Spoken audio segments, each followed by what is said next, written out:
Okay, for those of you who have not subscribed to the channel, make sure you subscribe to support the channel. So this statement goes to these three leaders about what they said recently: Kwalmanyang, Paganamum, and President Kiir. President Kiir says the mundane thing. There's nothing new. He says in Nairobi. So it's just about being open-minded. Have good intentions about the agreement. So there's nothing new in that. He's just going to say things that he's not implementing. He's been leader for the last 20 years, so he hasn't achieved anything. So all he says is the same thing. He speaks as if there's someone else who's the president. So someone else is the one who makes things go wrong and not the president. So I'm just going to stop there about President Kiir. Kwalmanyang said that they've started to loot, and that greed has taken over the leadership of the SPLM. That's why they've not implemented the vision of John Garang about using oil money to sort of build agriculture and other sectors.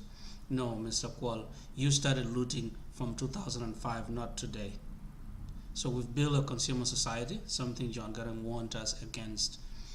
So I agree with you. You guys have been led by greed, but you did not start looting today. You started looting in 2005, and you said that you need to be in control of the army to ensure security. No, the army is not professionalized. The army itself needs to be taught how to follow the law.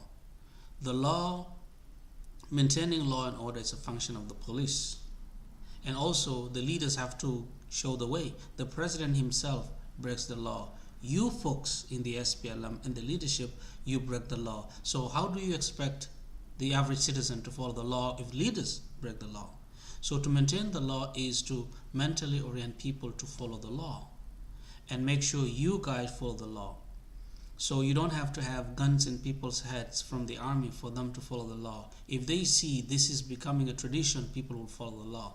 You don't need the army with guns, because the army itself, if it is not professionalized, then it will still break the law. So being in charge of the army that is lawless does not maintain the law. Paganamum said that what we need now are not agreements. What we need, he said, are dialogues and things he's called, I don't know. He just called it a social contract. Yeah, I agree with him that we no longer need any agreement, because peace agreements that are not implemented. So we've seen in South Sudan now. So national dialogue, fine. What it will look like, I don't know. It has to be specified by Pagan. So he talks about social contract. No, that's a lie. A social contract should be between the leaders and the people. Now, these agreements, or I think they are cocktail parties. They are not actually agreements or dialogues.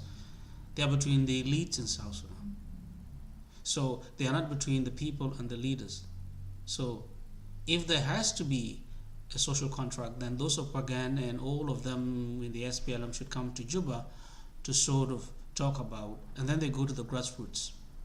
But we know what happened when President Kiir commissioned a national dialogue. Did he respect the voice of the people? No, he didn't. So Paganamum should come to Juba and then comes and lead another. He should come and lead another dialogue.